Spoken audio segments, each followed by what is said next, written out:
Nous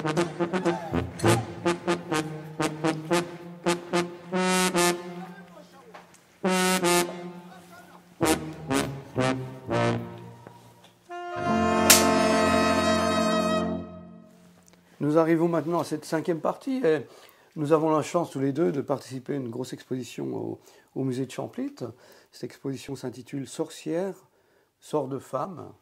Donc bon, ton travail convient parfaitement à tout ça, parce que tu as travaillé sur le corps féminin toute ta vie. Et bon, moi j'ai mis un dessin d'une sorcière maya qui s'appelle Ixchel, qui est la déesse de la pluie et de la mort. Et donc, ce sera, je pense, une exposition très importante. Et peut-être que tu veux nous montrer quelques œuvres qui sont en relation avec les sorcières, ou tu veux en parler de cette histoire de sorcières, la façon dont les femmes étaient traitées dans l'histoire de l'humanité. Bon, il y a eu quelques sociétés matriarcales en Europe, on le sait, mais elles sont assez rares, par contre. Et donc, en tant que femme, tu veux peut-être exprimer quelque chose à ce sujet-là. Ouais. On a parlé un peu en Afghanistan, c'était terrible. Ah oui. Mais cette histoire de sorcières qui ont été persécutées, C'est-à-dire... comme Marguerite de Porrette qui a été brûlée pour avoir écrit un livre Ouais. au XIIIe siècle, c'est terrible ça. C'est-à-dire que moi, c'est quelque chose qui m'a... Dès les Beaux-Arts, j'avais lu Les sorcières de Michelet. Et là, j'étais terrifiée par le sort fait à ces femmes. D'ailleurs, j'ai essayé de le relire là pour l'exposition, je me suis arrêtée. Parce que là, j'étais beaucoup plus émotive que quand j'avais 18 ans. C'est-à-dire que quand j'avais 18 ans, j'ai lu ce livre, bon voilà, c'était ma culture générale. Et là, alors là, il y a des moments qui sont tellement atroces, que je me suis arrêtée dans la lecture de livre de Michelet, qui est un livre essentiel. Et puis donc, ça m'a toujours quand même travaillé, cette histoire de femmes, de femmes brûlées, etc. Et puis, il y a quelque temps, je suis allée... Enfin... Dans cette période de mes années, avant d'être professeur aux Beaux-Arts, j'étais aux Beaux-Arts de Paris et je fréquentais un peu le milieu artistique, je dis le mieux, entre guillemets. Et donc il y avait des femmes qui déjà avaient émergé après 68, très puissantes, et qui avaient monté une revue qui s'appelait Sorcières. Elles étaient très bienveillantes avec moi, très bienveillantes.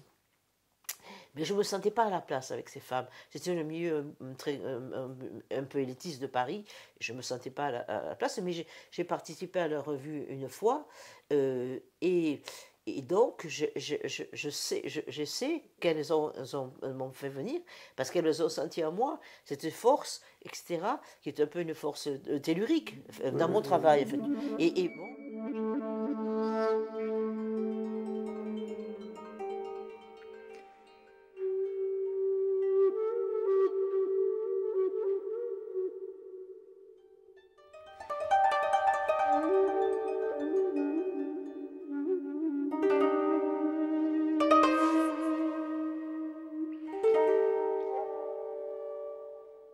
Donc j'ai fait partie de ce truc, puis après j'étais devenue professeur à Metz, je n'ai plus fréquenté ce milieu-là.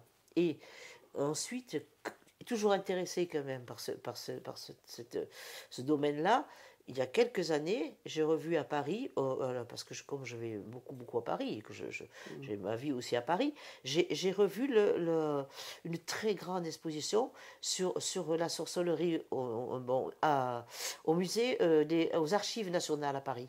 Et là, il y avait des documents incroyables. Donc, je me suis retrouvée là dans cette espèce d'émotion très forte par rapport au sort qu'on leur a réservé.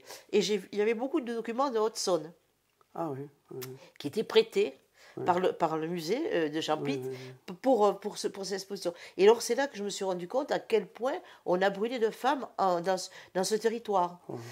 Et quand j'en ai parlé à Caroline, Caroline, qui est la directrice, qui est celle qui va monter l'exposition, Dreux, elle m'a dit, c'est moi, on a prêté les documents aux Archives nationales. Et d'une chose à l'autre, Caroline, finalement, connaît mon travail. Je lui avais montré la revue Sorcière, qui est en ce moment chez elle au musée, et où j'ai deux documents qui sont photographiés, mais un document qui sera dans l'exposition. Et quand elle m'a demandé si j'acceptais, moi qui finalement n'accepte pratiquement rien, j'ai dit oui, à condition que vous ne me pensez pas comme une sorcière. Enfin, je suis une femme qui s'interroge sur la sorcellerie, mais je suis quelqu'un jamais je ferai des sorts maléfiques. La magie noire, oui, voilà, oui. magie noire. Moi, je suis, voilà, je suis quelqu'un. Voilà, je suis la blanche, la blanche. Donc la blanche, oui, je peux, et je peux aussi témoigner finalement de tout ce que j'ai par rapport à la douleur que je ressens, parce que la plupart de ces femmes, c'était pas des grandes méchantes, c'était des femmes qui ont été dénoncées par leurs voisins, etc.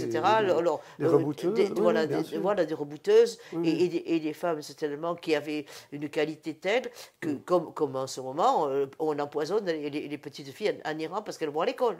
C'est incroyable. C'est dès qu'on a senti qu'elles avaient beaucoup de connaissances, on les a reliées, brûlées. Et alors ça, pour moi, c'est insupportable. Donc je dis oui, je viens. Je viens, voilà pourquoi je fais participer à l'exposition. Voilà. Ben, merci Claudie, on vous attend à l'exposition et on va peut-être finir par, tu m'as raconté, enfin on se connaît depuis longtemps, tes expériences un peu mystiques en Israël et au Pérou. Est-ce que tu souhaiterais nous en dire 2 mots, s'il te plaît? Ben, c'est-à-dire que je vais toujours, alors que je suis complètement athée, je suis sans religion, je vais toujours chercher quelque chose. Et donc, j'ai quand même une connaissance de la Bible quand j'étais petite, beaucoup de la Bible, énormément. Et puis, je me suis dit, un jour, je vais aller à Israël. Et j'étais enceinte de ma fille, mais je ne savais pas si j'allais la garder ou non. Il faut voir les choses comme ça. Donc, je suis partie en Israël. Et là, comme je connaissais parfaitement la Bible, j'ai suivi tout l'itinéraire de Jésus. Donc, et à un moment, je logeais à l'auberge jeunesse de Capharnaüm. Et c'est au bord du lac de Tibériade. Et j'ai dit, je vais monter à pied, donc j'étais quand même enceinte, mais au tout début. Je vais monter jusqu'au mont, un mont, je ne sais pas comment ça s'appelle ce mont, en fait c'est un mont Saint, je ne me rappelle plus là, et je vais regarder de là-haut le Tibériade. Et c'était presque le coucher de soleil.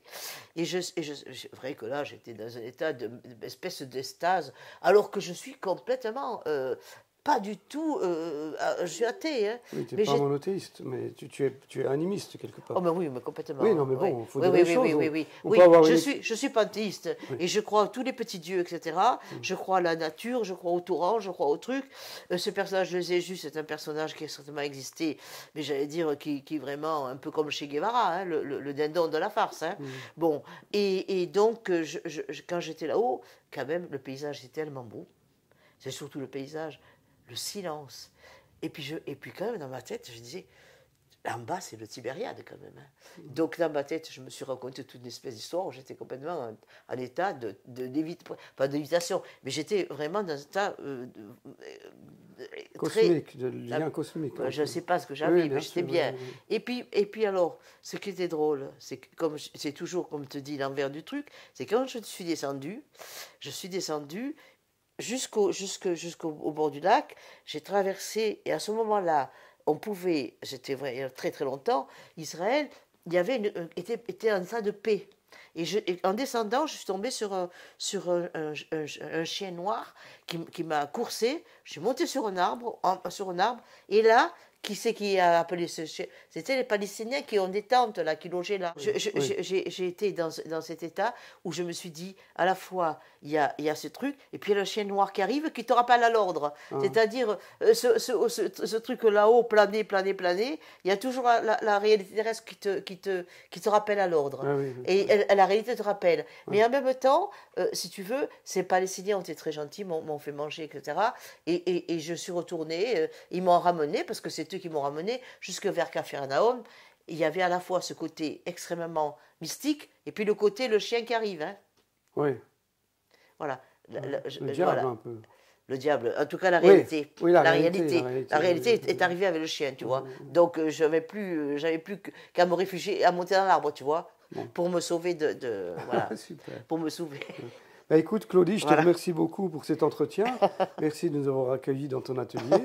Et puis bonne chance pour tout. Et donc Bonne expo aussi, on se reverra bientôt. Bah, bien sûr. Hein. Oui. Et un grand merci à Lionel qui était à la Oh caméra. oui, voilà, franchement. Et puis, ma foi, bonne chance à tous. Au revoir, à bientôt. Merci Jean-Pierre et merci Lionel, parce que franchement, oh là là, merci.